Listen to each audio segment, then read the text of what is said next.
Welcome to another episode of Right Brain Rounds. And today I have Dr. Jillian Rigert and Dr. Anik Cockroft. And we're doing a panel discussion today about autonomy in medicine.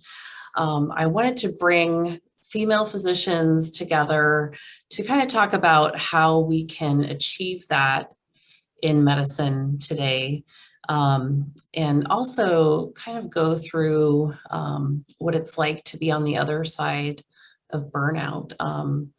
Not everyone has gone through that in medicine, or maybe, people are considering that they're in the midst of burnout, or after the COVID pandemic, or, kind of ending that they might be reflecting on everything that happened during that time. And then just also kind of looking for words of advice for younger trainees and people who are just starting out in medicine, and how we can help them. So welcome today, and thank you so much for joining this panel.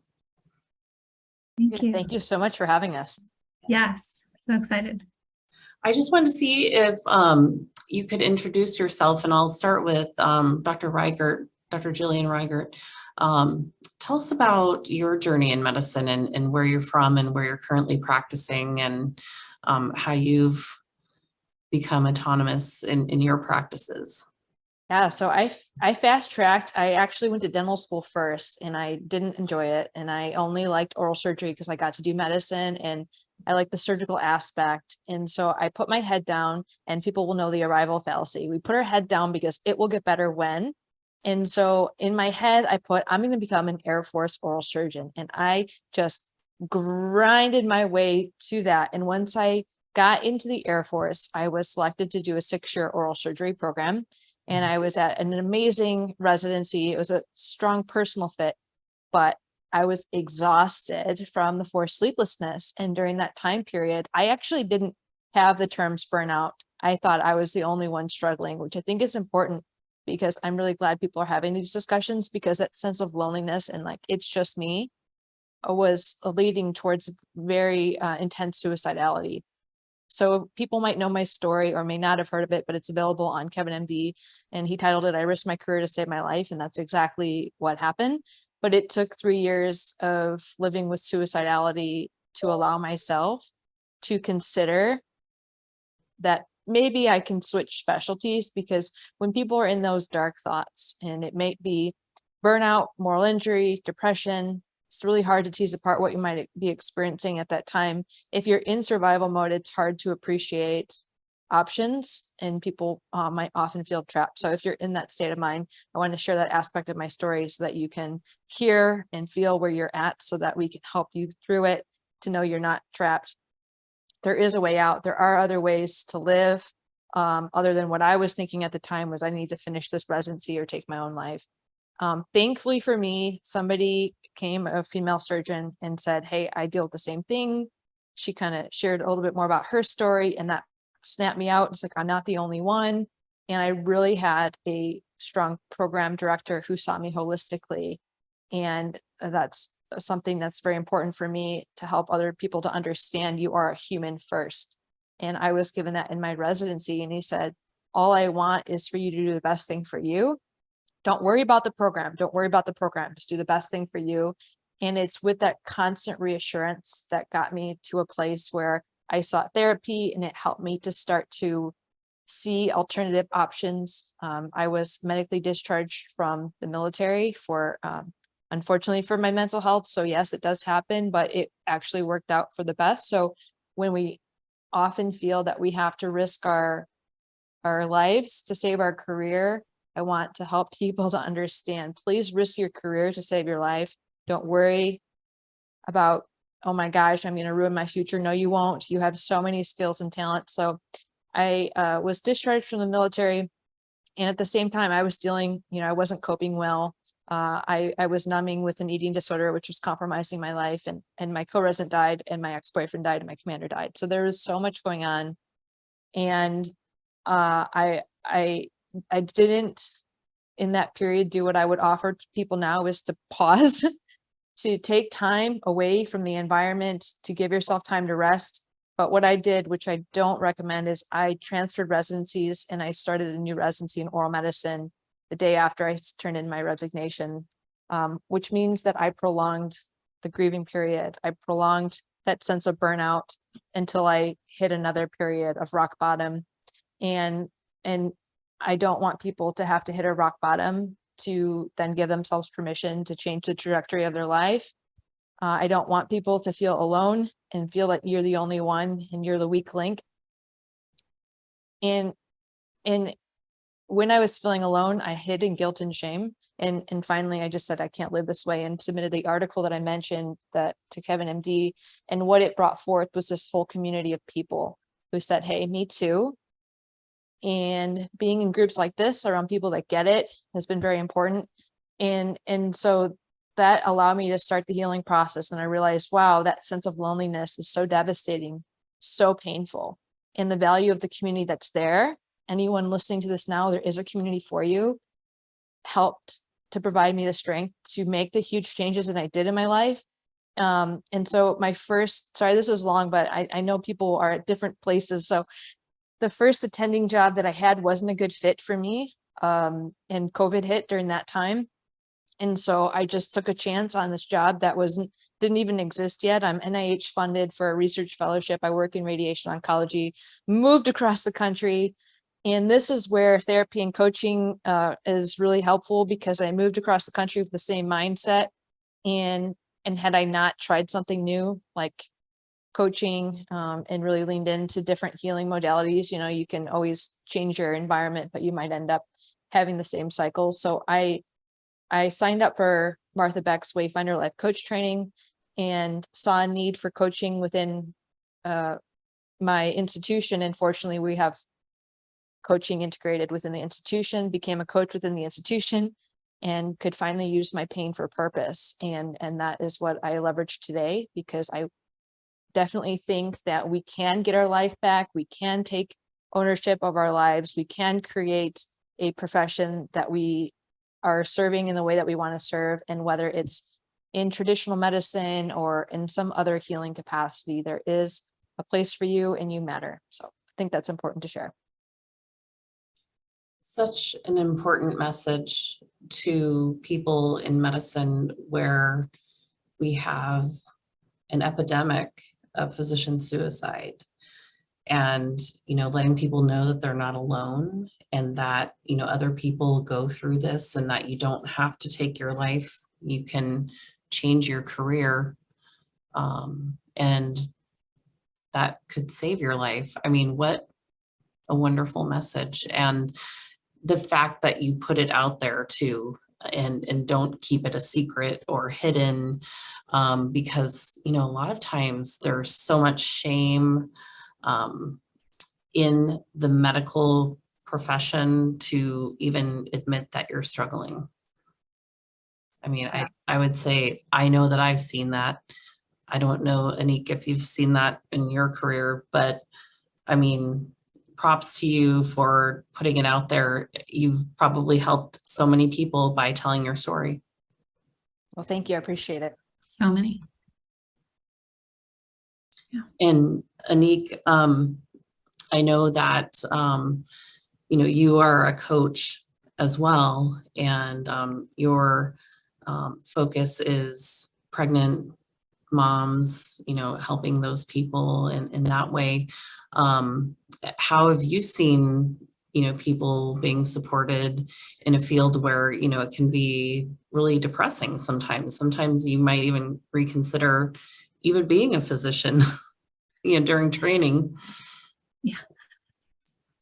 So aloha to everyone. I'm coming from Maui, and just grateful to be here. And I these kind of enriching soul chats are just so amazing and nourishing to me. I had a mental health background before medical school. I think just landing in what I was meant to do, I pursued a mental health counseling master's in marriage and family therapy and play therapy. And that then led into medical school, much like a lot of our stories, going in with, so much empathy and so much tenaciousness that we all do, and similar to what I resonated with your story, and I'm sure all of our stories, we have the grit to power through, and we do this throughout medical school, and then we have that mentality mindset during residency and fellowships and whatever further training we do.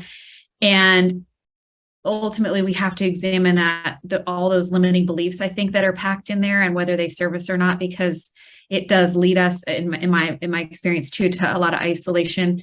So I pursued a pediatric residency in Hawaii, in Honolulu. That's where our tertiary pediatric facility is. And then I did a sports medicine fellowship following that, also in Hawaii. And my third year of residency, I'm a pediatric resident, and maybe maybe women want to start families in medicine. It's just, and I had been the first resident in a while to have a baby. So I felt like I was trying to pave a lot of paths in that way. And I remember, I had some complications like postpartum hemorrhage and things with my delivery, and just feeling like I had committed to this field, and I loved caring for the honor and privilege of caring for other people's children. But I was also just so heartbroken of how was I going to return to this 80-hour schedule with my own newborn, at home. Anyway, and so powered through with the grit, kind of like we all have felt. But I did do my grand rounds, my third year of residency, on burnout, because I felt that welling up within me, and the way that I suppressed feelings related to that. Like, okay, well, that's just, you have to be grateful because this is the field you chose. And I do love medicine. I think all of us do. But I came to believe that burnout's something not inherently wrong with any of us. It's an external, forces that are slowly pinging away at the empaths within us, at the healers within us, at the creators and the artists that we are. And I do think it's kind of like a slow dehumanizing process where, we sort of step away from our own, inner sanctuary, locus of control. And over time that really, we have to come back in touch with ourselves. Like, who are we? What do we need to nourish ourselves? What kind of hobbies do we love outside of these hospital walls? Because we're in survival mode, and we are so good at that and at pouring out to other people. But then the self-care and the reverence for our own mental health does suffer. So I started to think about like how we can inoculate ourselves in that way, and not if burnout happens, but more of a when, because so that we can view it not as something inherently wrong with us, or that we're a misfit within medicine, but more like, okay, this is something that happens to all of us in various forms, and we may be manifested in different ways. And so for me, as a new mom in my final year training and then going into fellowship, I really have always loved like the sacred connections with parents in pediatrics. I remember when I chose pediatrics and people were like, you have to deal with the parents, right? And I was like, I know, like, yeah, I know that. I actually love dealing with the parents, or not dealing, that's not even the word, but collaborating with the parents. And when new moms would be vulnerable to me, just like we're being vulnerable right now. And I do believe that vulnerability is our currency forward. Your story, Jillian, is so moving and compelling, because you're willing to be vulnerable. And that's how you've healed yourself and so many others. You've invited them to uplift and step into that space. And so for me, in my personal experience with moms, whether they're new moms postpartum and I'm seeing their babies, or it was further down the line, that vulnerability was, I just felt like that was the space for me to meet them. And so that's kind of how Mama Mindset was born, out of my own personal experiences and those of in a clinical setting, of just holding space for moms and trying to allow us to examine those limiting beliefs around the guilt, shame, compare mode, that we don't ultimately serve any of us, but we all have the tendency to entertain and allow to take up too much of our mental landscape. So that's what I enjoy doing now. And I also have given myself the freedom within clinical medicine to pivot and do more locums, which in our outer islands outside of Oahu, the main island, we have a lot of need for that. So that's been kind of fun serving in that way. And I just feel such a in medicine, such a camaraderie and such a reverence for all of our fellow colleagues for the grit and the grace, the trauma and the triumph that they've displayed. And I know that they've gone through, and we all know through their medical school and residency and fellowship journeys, if that applies. And it's just my sincere desire alongside of you all to come and be vulnerable and authentic and genuine about it, and hold space and say that we're limited by nothing more than our creativity, our willingness to pivot, our willingness to examine those limiting beliefs and what is and isn't serving us. And to say to ourselves, similar to how Jillian did, is this my path? Like, what if I change course?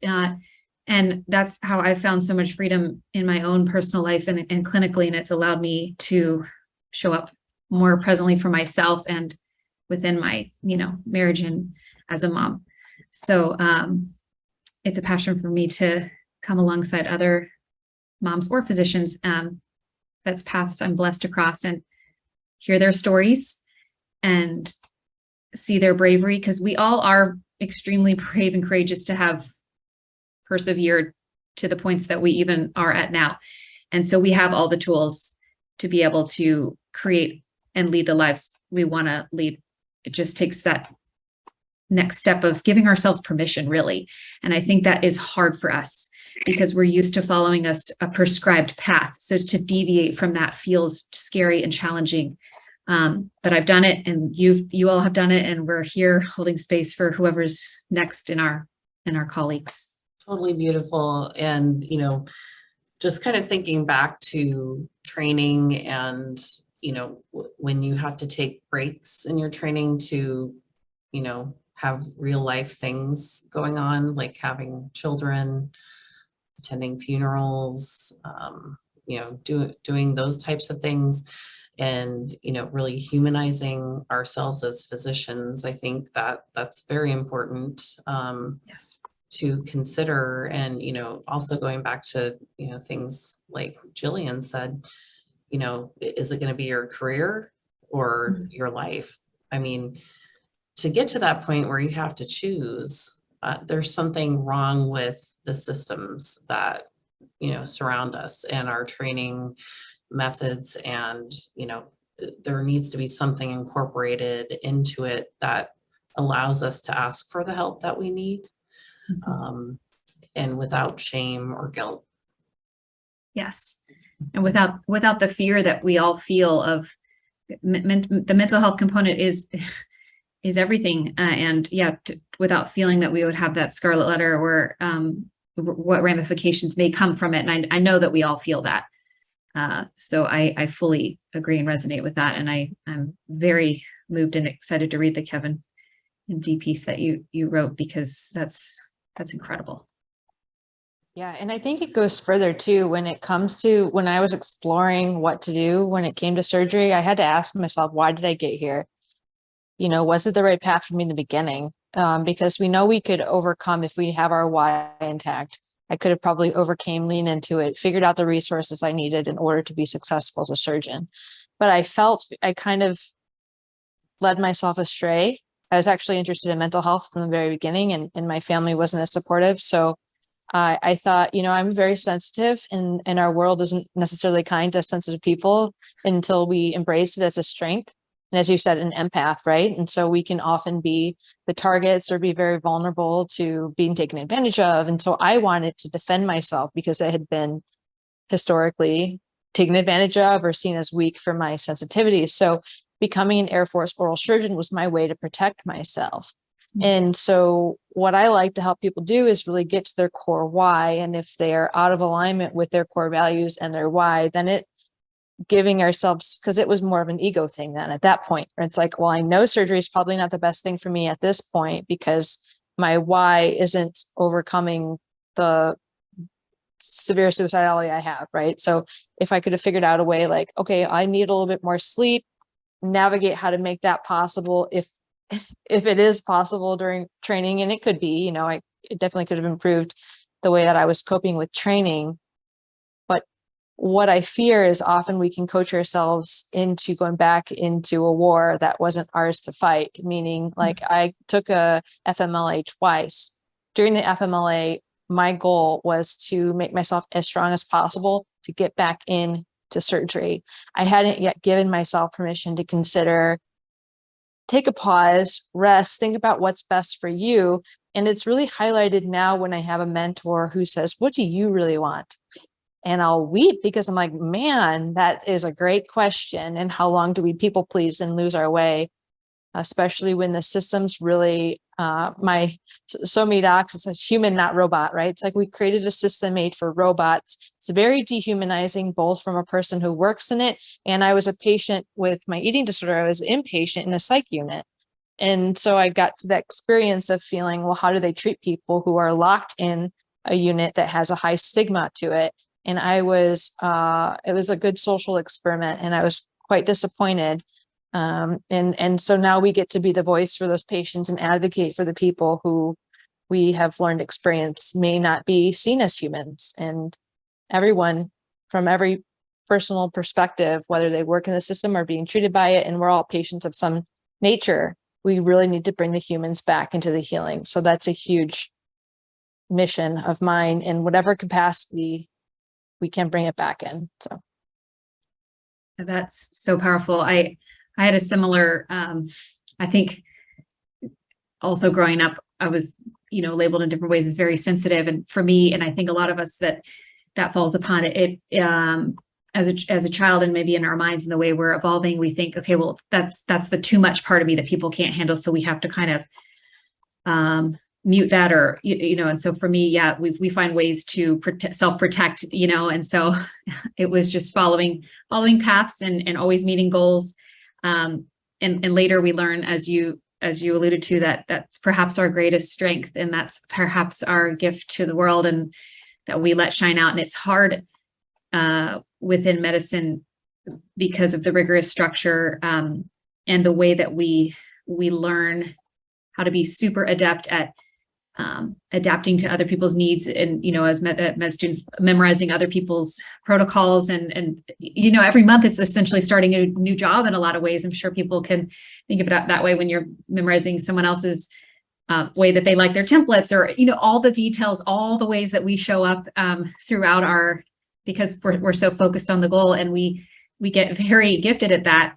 And I think not that that's necessarily inherently wrong, but it does take us away, if we're not careful, that a slippery slope from our own, who are we, and our own artistry and our own creativity and what we want to bring to medicine as the empaths and sensitive people that, most physicians are at their core.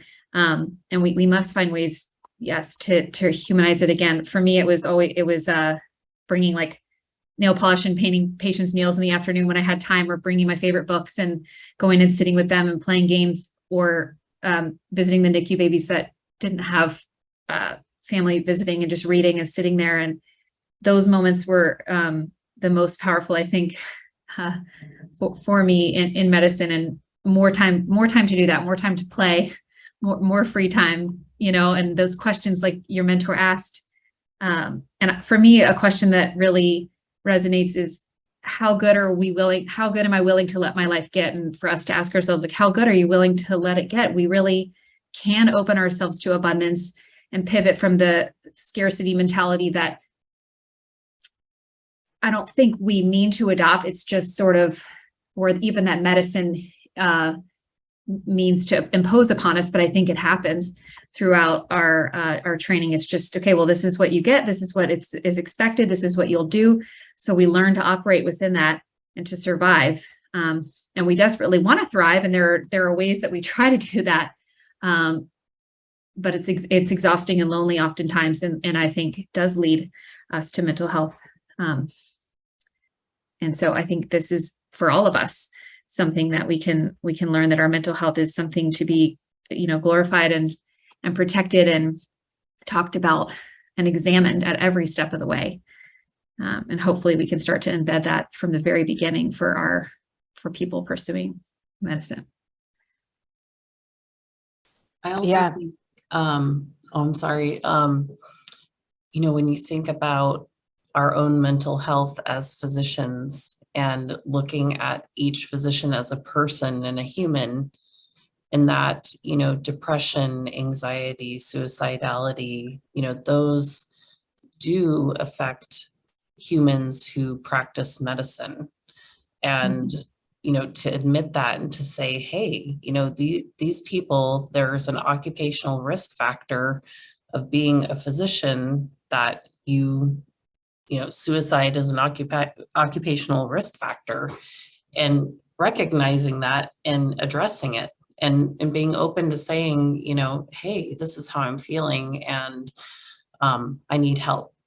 Like, I feel like those are things that are not happening in our field. Maybe it's starting to get a little bit easier. We have people like Dr. Rigert, talking about it, her personal journey. More people, just seems like need to talk about it. Yes. I also think, like, why do we think we're going to thrive in a system that we don't sleep, we don't pee, we don't have genuine human connection, we don't have the basic human needs met? Why do we think we won't develop anxiety? And why do we think we have a system that treats patients? When I was a patient, I got rejected from a place that I was strongly encouraged to go to that had the necessary medical wherewithal with my eating disorder to take care of me, but they wouldn't take me because I had TRICARE insurance anywhere on my list. Didn't matter where I had it. And I had got kind of that experience of what patients feel like. This could have been life-threatening, and I'm denied care. And so we see patients struggling with, okay, well, I'm being told that my life is as valuable as my pocket size, and how much moral injury develops when we can't offer treatment just because it's a human right to healthcare. And that's not what our healthcare system is established to create for people. And working in a cancer institution and hearing the struggles that people have with access to care all the time, it's more than burnout, right? If people can start to name all the things that they're experiencing, like, that's moral injury. Yeah. And we're set up not to be successful. And as people who care, well, of course I feel anxious. Of course I feel depressed. And when we feel trapped and we feel like we take it and means that we're a failure, well, that's where we are at risk for taking our own lives. And how can we help people process in a way that's not stigmatized, in a way that's not isolating? So we're like, yeah, this really sucks. It really does. And your experience of it is absolutely valid. And I would expect that because you really care. Yes. I like the invitation to pivot even from burnout, because it can be something that, we think of as internal rather than a moral injury, just a continual piling on of things that we're expected or we feel expected to overcome. And you're right, like, in a place where we're pushed to the brink of fatigue. We think it'll get better too sometimes after training, but I mean, I'm sure various people in aspects of medicine they've chosen, we still push ourselves to the limits physically. And anybody who experiences that, that's dehumanizing too. And to have to learn to function at a high level that we do while being extremely tired. People were like, oh, in new motherhood, I'm like, oh, this is easy. I've done like waking up with newborns and just walking to the fridge and getting a snack. Like, I got that, this is nothing like compared to the calls and having to be on mentally all the time that we love to do for our patients. But I think then also in medicine, the greater moral injury with trying to advocate for our patients and fight for them for the care we know that they need and deserve and want, but that we want for them, we'll do that. And we step up again and again. And then with, institutions and just the business of medicine and the way that we just take it all on as physicians. So I do think it's inevitable that we have the moral injury, and how do we help each other navigate through that, knowing that our mental health will suffer, and that's nothing wrong with us, and it doesn't make us weaker or less resilient or less fit to be in medicine. It humanizes us, and it should be something that connects us. And I agree with you that ultimately, if we're able to download that along the way and process it and be validated for those experiences, then likely our mental health won't suffer. Because often the stories we hear over and over, oh, but they seemed so well adjusted and I couldn't tell anything. And that's because we're so gifted in the amount of energy that we invest to show up like that every day is, and I'm sure you can speak to that, is exhausting, and further isolating. And, it's devastating to know that that's happening for our colleagues now, even now. Yeah, I think I definitely put on a mask, and the pain of what you're experiencing. And I realize, like, in my darkest moments, I just, like a Robin Williams thing, right? I don't want other people to feel the darkness. So I was probably appearing the most well, unless I was communicating. And I had been open at that time because, as you can tell, I am a little bit more vulnerable in speaking about things. And I looked around and I didn't have other people reciprocating aside from that one voice until I was about to leave the institution that I had my first residency at, and got some very valuable conversations with people who I held on a pedestal. And I wondered, how the heck do they do that all? How do they do it? And one person comes to mind in particular. He was, the person who I was like, wow, he just got everything together, is what he looked like. He was constantly being asked to do more and more and more, which often happens when you showcase your competencies and your excellence. And we had great conversation in the Starbucks that was there, and just let out the truth. And I was like, wow, that to me really highlighted how we can never tell just from looking at people. We cannot tell. Yes. And to further that, I think because we're oftentimes triaging our own inner needs and landscape, where we don't want to offend our colleagues by asking, or even though we have sincere desire to show up for them. So creating that space like we're doing here today, and these steps that are being taken where we do ask those questions, or are you bold enough to come forward with your story, and maybe then invite someone to come into theirs. More of that, because I had similar, where I was always known to exude the joy, just be like the yes woman, but there was definitely interior struggles going on, and just trying to have this growing passion to be more present, at home and with my children, but trying to decide if that was even possible, if this is the path I chose, and not wanting to abandon or the training that had been given me, or like all those limiting beliefs. Oh, well, I have to work in this much capacity. This is what I heard in my head, just to make sure that all the people that invested in me and all the hours that I put into this, that I serve medicine in the way that I'm meant to. So it took a lot of deep diving and really unpacking all those to say, is this true? Is this even, who is prescribing this? Why am I adhering so rigidly to this that I won't deviate, from this path? And it takes a while. But I love coming and showing up and seeing women in their genius zones within medicine, creating, like both of you have done, because this is the future. And we are, I do feel it in my soul that medicine is pivoting, and that we are all noticing this moral injury, and knowing that this can't continue in this trajectory. So it's exciting. I hope that we can, keep getting stronger for knowing that being vulnerable is our path forward. And we will ultimately prevail in a way that's so much more healthy and resilient by laying our mental health out there, and letting it be known, and letting it be known that we need to be taken care of in the same way that we take care of others. I think motherhood, that's something I found a lot in Mama Mindset and in my own path, is we feel like, often to our own abandonment, we just must take care of other people, and we lose our own self in that process a lot of times. And so that's a lot of what I like to explore in new moms and in seasoned moms. But I think it happens in physicianhood also, in that same capacity, that we just sacrifice so much for our patients because we love them. But we often lose ourselves a lot in the process. Like when you were asked, what do we want? We literally weep in our souls because it's such a profound question. And we're often so far from knowing that answer because we haven't asked that of ourselves in so long, that it's this process of coming home to our inner knowing and our inner sanctuary that we have longed for. And we've known to some level we long for it, but we just haven't allowed ourselves to access it for so long because we were in performance, crisis / survival mode. And we're not sure how to pivot out of it sometimes.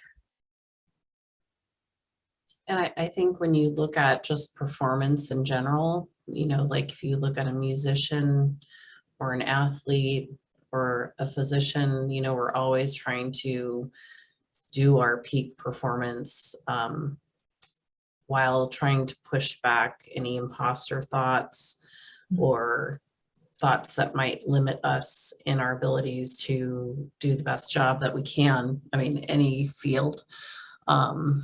And, thinking about training and why they had to make laws that we could only work 80 hours a week so that, people could get rest and relaxation and time to think about things other than medicine. I mean, it just seems like a really sad state of affairs when, laws have to be made because it's such a culture of work, work, work, think of other people before yourself. And, I'm sure it's put many people in an early grave, just from all of that stress, lack of sleep, lack of nourishment, dehydration, just years of self-abuse is, what the way that I see it. And, how can we continue to allow younger trainees to champion for themselves? How can we make that, more acceptable and, to ask for help and not be ashamed and not be reported to a medical board or, have privileges taken away or, have your HIPAA, concerns put out there on blast when you apply for a medical license. It just, there just needs to be so much change, but acceptance that people should be asking for help. Yes. Yeah. And we are teaching by way of training real horrible life lessons, life skills. Like what we were discussing about the scarcity, and you have residency spots, right? Where it's very competitive, very perfectionistic. You're graded by a subjective scoring system, especially when you're on rotations. But in order to get things, you're taught like you have to sacrifice your life in order to get the grades, in order to succeed. You have to sacrifice all this and it will pay off in the end. And so what I faced with my own illness and facing potentially a premature death was like, wow, we put this whole life on hold, and that could have been my life. And that was my ex-boyfriend's life. It was my co-resident's life. It was many people who were in my high school class. Like they passed away shortly after they graduate. And I just think that we do such a disservice for people by asking them to completely put their life on hold. And in our training, we are teaching scarcity. We are teaching competition. We are teaching perfectionism. We are teaching people pleasing. And so with all of those things, and then you graduate and, it's, oh, thank goodness, I now have more autonomy. I see people bringing those same exact patterns into being an attending and, oh my gosh, you know what, I'm going to pivot and I'm going to create my own business. Well, then they bring it right into their business. And so it's all about getting to what's really at the core there. Like for me, I mentioned that at the core for me, I was taught growing up, like I was not in a very compassionate environment when it came from hearing like you are loved, you are valuable for just being you. I felt like I had to earn it. I felt like I was never enough. And so I had this continuous sense of unworthiness, and I was trying to fill it with my academic achievements. And the more I went, the more empty I felt. And then when I could finally get to the core, which is where therapy is great, but also just understanding like, why are we doing the things that we're doing? And so that I want people to ask themselves earlier, because now in attending, we often hear people have a lot of grief that I followed the plans laid out for me by my parents, by societal expectations. So just check in with yourself at every stage, right? It's not too late to check in, but also sharing these stories so that people can hear them and check in before they start the journey. And then as they start the journey, well, how does people pleasing serve you? What are you afraid of if you set boundaries? What are you afraid of if you advocate for yourself? And depending on the environment, that may or may not come true. and maybe you're not in the right environment to continue your training, and you find a training like I had that was very holistically considerate. So things to consider. Okay. I resonate with that so much, because I do think what if we could instill and infuse mental health check-ins or life coaching along the whole way, so that we're celebrating the individual, because right now we do reward, or it seems that the person who can, fall in line and live that life of mists that you kind of alluded to, where, yeah, you're going to be missing baby showers, weddings, family events. And you tell yourself, or we tell ourselves, and we're reminded of that, I think, all in the culture of medicine, that it'll be worth it. This is what you chose. And so we do, sorry, I can't come to that. No, most of our 20s or whatever it ends up being for people. And then we emerge on the other side. And yes, I think woefully under prepared from a individualistic standpoint, how to check in with ourselves and advocate for ourselves. And so, yes, I think those unhealthy patterns that we didn't even, mean to, but that were reinforced over that decade of training, come into our lives as attendings, and we still standing our ground, advocating for ourselves, pivoting when needed.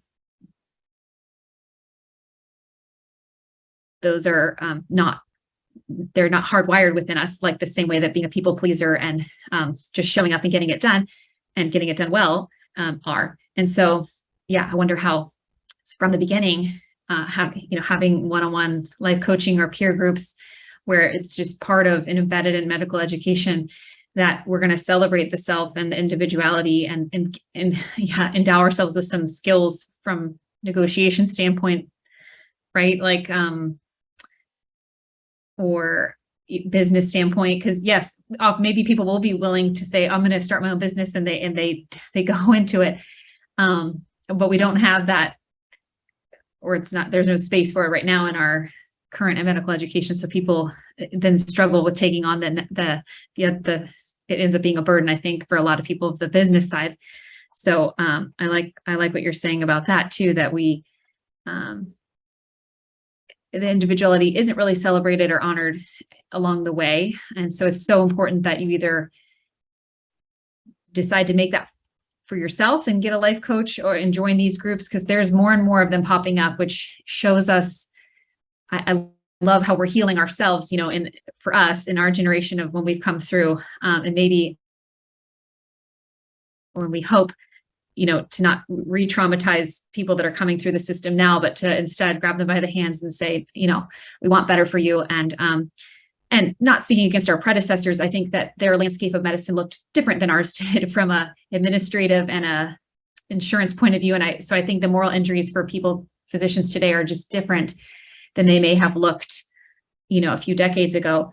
But I know we all desire and crave for the people that are coming through now, or our colleagues at the same levels and ages, to not suffer, the way that we did, and to celebrate them for who they are, what creativity they have, how can they show up within and outside of medicine, in the ways that they were meant to, and often creating these spaces like you both have is so inspiring to see, because it does invite us to say, well, maybe I can step into my own genius zone too.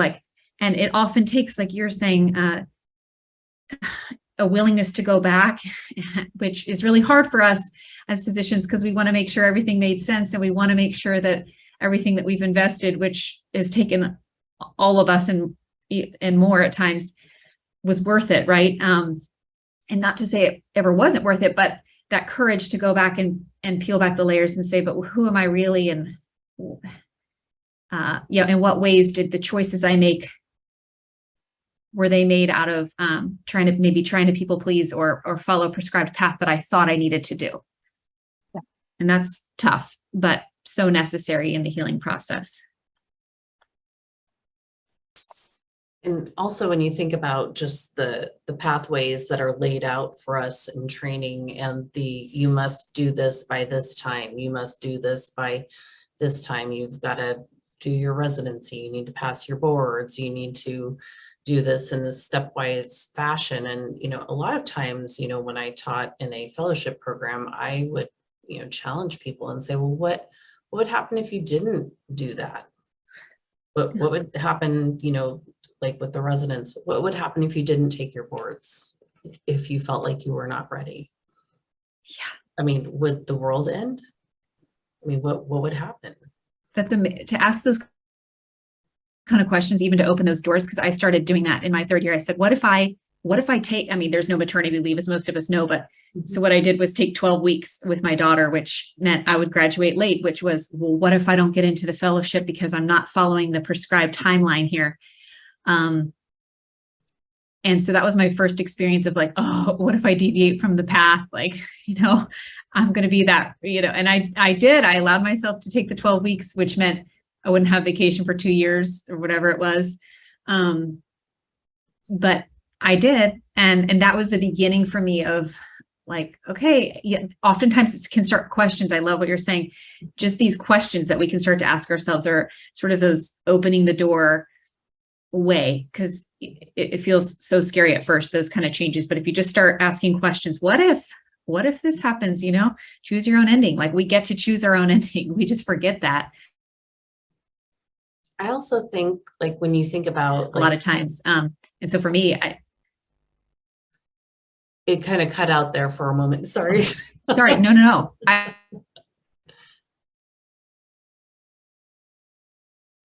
just love that. I was just saying, yeah, that. And, it meant that I went back straight into like 90-hour inpatient or 80-hour. Shouldn't say 90 because it never goes above, but Never. Never. I went straight back into that. And, but I allowed myself, and I still went to fellowship. I started fellowship a little later. So it was the off cycle, but I started to become comfortable in that little by little in that space of, which for me was just crazy, right? Because we're so used to, like you're saying, following the prescribed path, and we get very good at living with a certain amount of cortisol and every day, like, yeah, battling imposter syndrome, but thinking, okay, well, that's good because I'm pushing myself and I'm meeting these metrics and doing these procedures, and we learn how to live in that way. But what if we step outside of that and start to ask ourselves, yeah, maybe this timeline doesn't work for me. Maybe I need to amend it a little bit, and just introducing some flexibility into those to a personalized path for our way through medicine and life, because ultimately being a physician is a part of who we are, not all of who we are. And so we have to remember that as we go. And we've all met that head on in different ways. So true. Yeah, I also like to always say, I tend to catastrophize and worry about the worst case scenario, which will never happen. And, thinking about, okay, what if I don't do what I'm supposed to do? Suppose, the prescribed pathway, the RX pathway of how you become a physician. What if I don't do that? Does that mean that I fail? Is the worst case scenario going to happen? And, usually not. And when you think about people who are empaths and people pleasers and always trying to, be a perfectionist, where perfectionism, where perfection just isn't going to ever be seen. If you see a patient, no one comes to you, no one is perfect, right? So why do we strive for perfectionism? But, getting into that mindset of, the worst case scenario is probably not going to happen. And, having those thoughts and learning with coaching that, you can change your thoughts and you can challenge a system and you can become autonomous and you can, champion for yourself in medicine. And it's okay. It's okay. And it's okay to hold our boundaries and to do that and to do it respectfully, but to not abandon the self over and over and over again that we do tend to do. And it becomes so ingrained in us that, yeah, we forget that we must never abandon ourselves, because no one will ultimately benefit from that. And of course we won't, and our mental health won't. I also think, we made these decisions before our brains fully developed. And I find that I went through dental school. I graduated before I turned 25, right? Mm-hmm. And I had $300,000 worth of loans. I was like, uh-oh, and so I often, if people are considering a gap year, I'm like, the people who I thought really thrived personally are the ones that came in with second careers. They had families, they were grounded. So go for it, right? If you need time to process, you could save yourself a lot of agony if you do take that time. Not only if you do choose to go and do medicine or whatever professional schooling you thought you might consider, well, if you've had some time to explore life, you could probably have higher coping skills. And people like me, whose whole self-worth was based on their grade.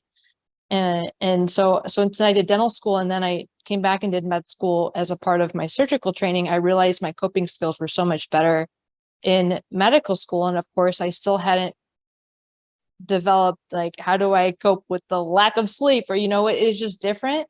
But I could see how that could be advantageous. So people were always pressured, like, if you take a gap year, that looks real bad. I'm like, but does it?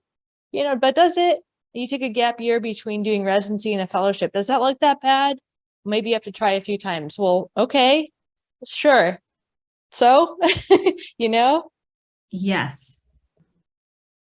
I have a physician life coach that I adore that asked me this question, what if you never had to convince anyone of anything ever again? And I think we're so focused on how we look on paper. And even if you search some of the physician groups online that we may belong to and that I think are helpful in building community, there's fear and scarcity around, okay, well, I'm graduating and I don't want there to be a gap on my, and maybe it's not right for that person to take time off, but why not? What happens if you take time off and you want to travel around the world, or you delay your starting, or what happens if you have the gap? Like we're so afraid of these gaps or what we perceive on paper, but I feel like it's like, who are we off the paper, like to ourselves? We're just exploring that. And what if we lived our lives in a way that we don't need to convince anyone that we're worthy of this role? It's back to the worth that you brought up.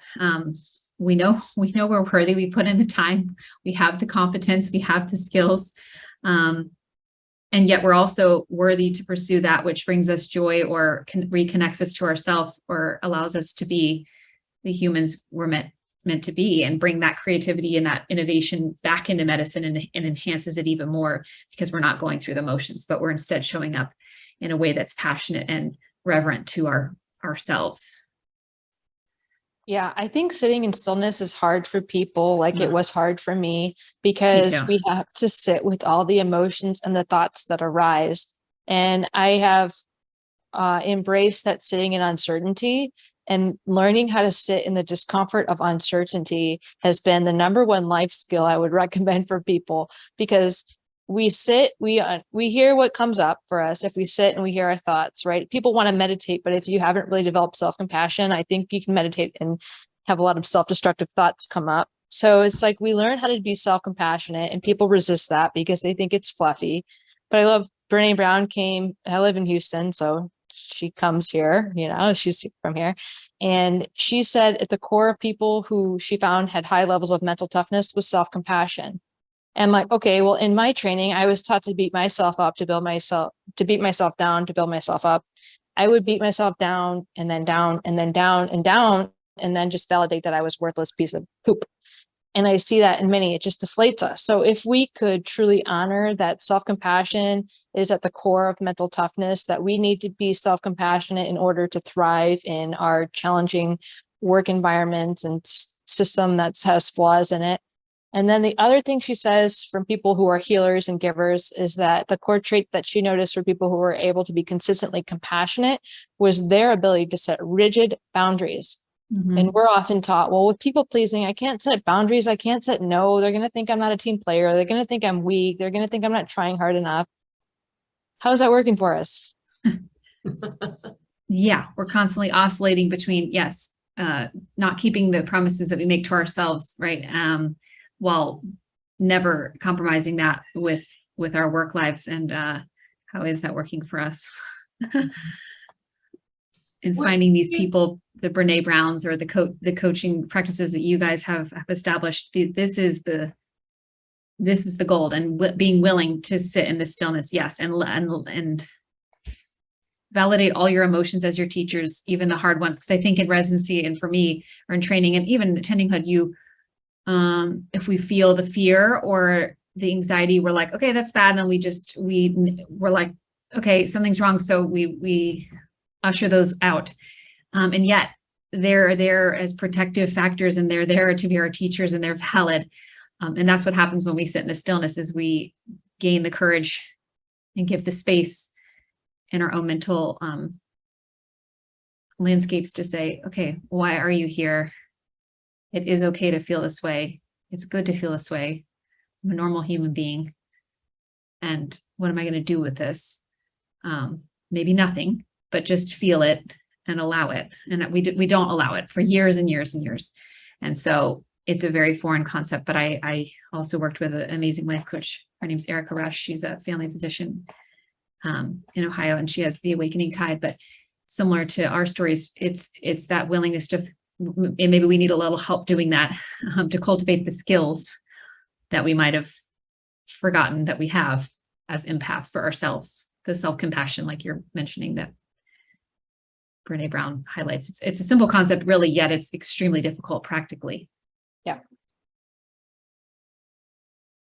I think I'll start off by saying that the one thing that I would advise, or just, put out there as my, pearl of wisdom, having graduated from medical school 20 years ago, a couple days ago, celebrated that anniversary, is those younger trainees, to just always be curious about your feelings. Like, why do I feel that way? And what would happen if I did XYZ?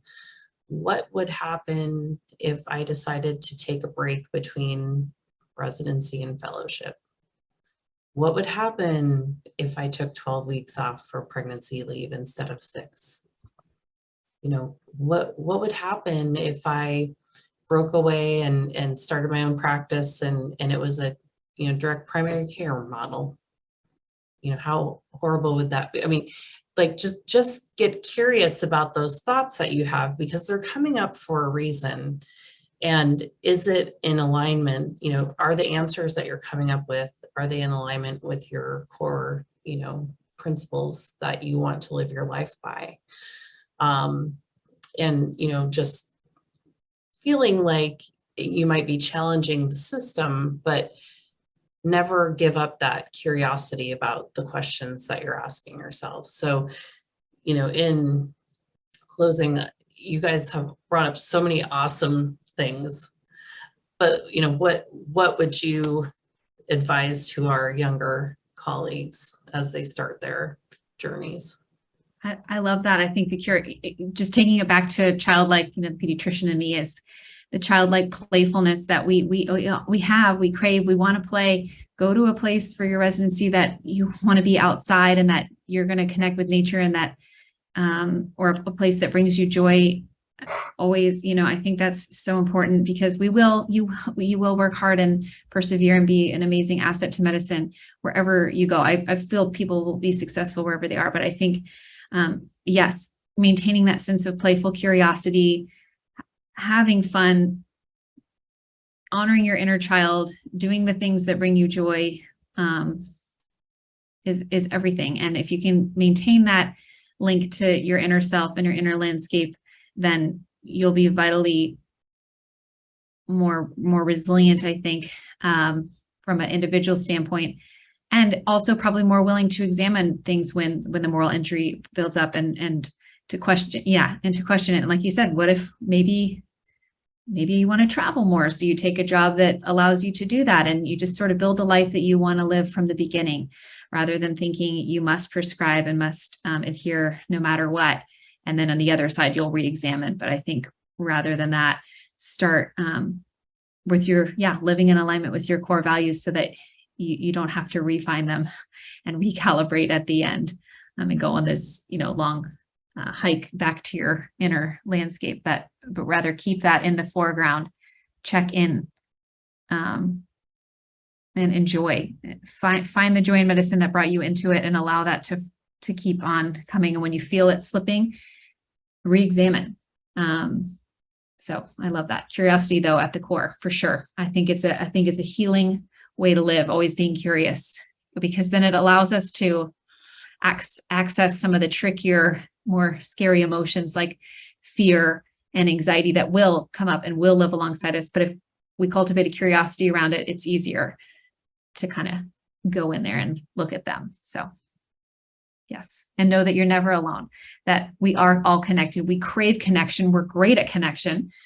But connecting with the self and with others on a deep and meaningful level is the lifeline. And we have to do that as humans throughout our lives, and not put it on hold during that season where we feel like we need to be tough. And yeah, vulnerability is your currency moving forward.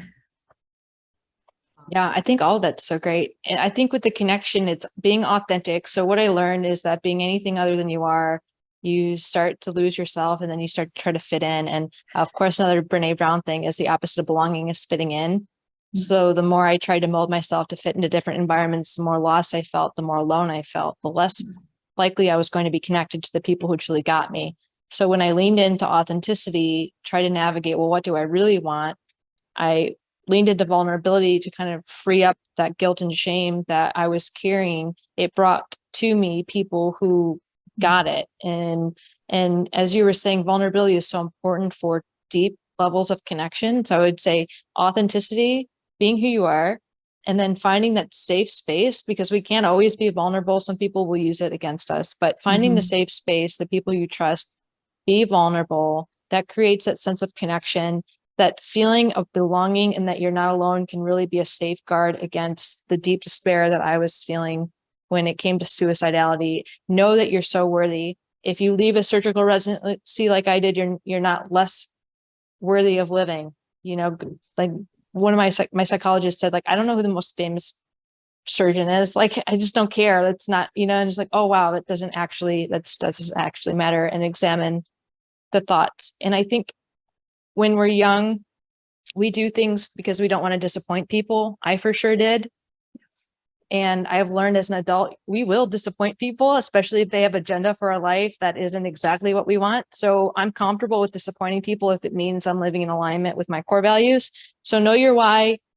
You will disappoint people. You'll probably fail. Use it to grow. I mean, you will fail if you're trying hard enough. You will fail. Learn it as an opportunity to grow. But yeah, I think everything that you said really resonates, and got my dog playing in the background. So get a dog if you have time for it, cuddle with him hard, and I'll go on mute before he causes too many distractions. Oh, yes. I love it.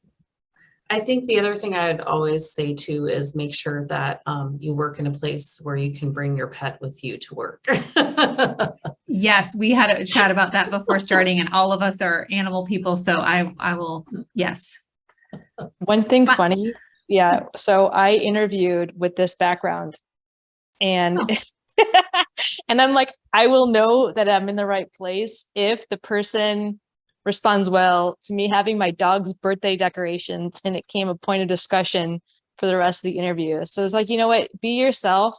And if you have to mold yourself to put a fake facade on in order to fit into some place that you think is a great place because of the brand name, like, oh my gosh, do I wish I gave myself permission to evaluate the actual day-to-day and the culture of the places. Unfortunately, my surgical residency was such a prime fit.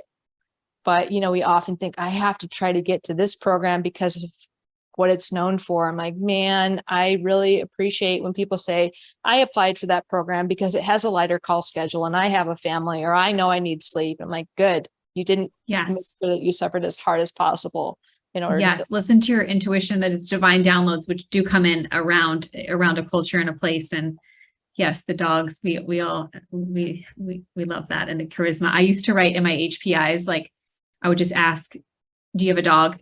Because it brought me joy, and literally they loved talking about it too. And I have attendees be like, I don't know why you write about like the dog and the HPI. Can we maybe leave that out? But I mean, it's again, this was just No, my you style can't. and flow and what worked for me. And I was like, this is a vital piece of information, like for a child and their family, and can't convince me otherwise. So anyway, yes, having fun and finding a place that accepts you for you rather than the other way around and trying to mold, I think is one of our themes here. And you are worthy, and medicine will benefit infinitely from those of us who practice boldly and authentically and vulnerably. And yeah, excited to see the ripples from these kind of conversations and the changing tides, I think, that are happening. Well, I'd love to thank both of you for being here today and being vulnerable and putting it all out there and letting people know what you've learned from your experience in medicine and how we can move forward successfully and keeping awesome people in our field, awesome empaths who have compassion, and maybe had a history of people pleasing, but are learning to live in their core values and take care of themselves. So thank you. Thank you so much for having us. Yes, been a delight.